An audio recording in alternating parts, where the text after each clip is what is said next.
I grew up on a farm, on a strawberry farm actually, and so I spent my childhood picking strawberries and weeding strawberry rows of strawberries, and then I went to I went to a one-room schoolhouse. That was probably one of the major things. It was probably one of the last one-room schoolhouses in the country, and I had actually one classmate that we were only 2 students all the way through 6th grade.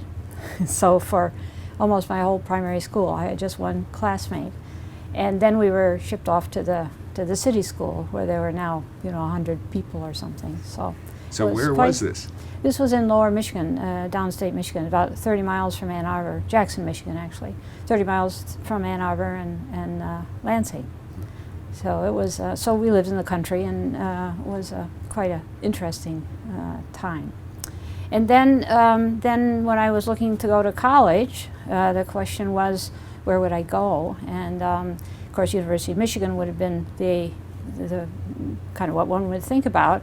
But I needed scholarships, and Elmira College in New York offered me scholarships and work aid and so on. So I ended up there, and so went to school there and fell in love with chemistry actually, and had a wonderful chemistry professor, Dr. Spermuli.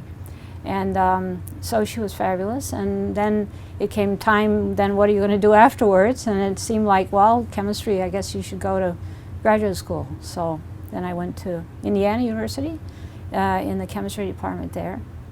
And that was quite enlightening because I actually worked with Felix Horowitz, who was, Horowitz discovered fetal hemoglobin.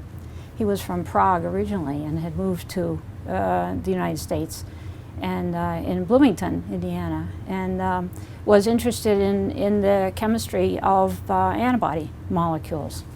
And so I worked with him, and that was really quite a fabulous time with him. And his wife was also really, she was not a scientist, but she was really a delightful person.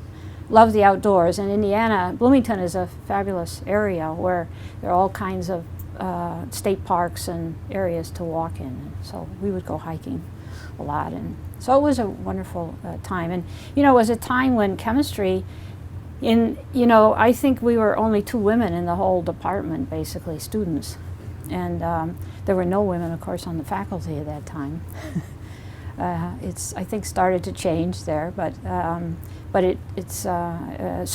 didn't really quite realize it, and I just enjoyed what I was doing and kept doing it. Tell me a little bit about your parents then.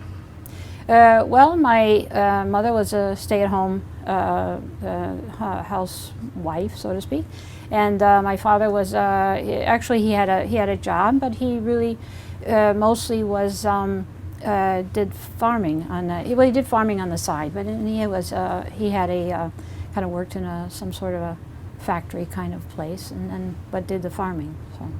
So what town or city did you go to high school? It was Jackson. So I was we lived about 5-10 miles outside of Jackson, and so that's why we had a one-room schoolhouse. And then they bused us into to Jackson High School. And was chemistry on your radar in high school, or was it really when you got to Elmira? Well, actually, it was chemistry was the first class actually that I ever really enjoyed in school.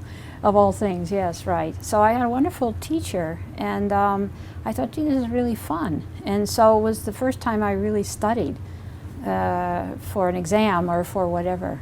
And so then when I went to college, to Elmira, I thought, well, chemistry is kind of fun, but I like math too. So I decided to do math and chemistry.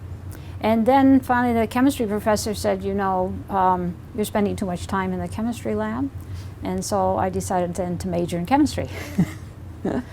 And so I had a wonderful instructor there. So.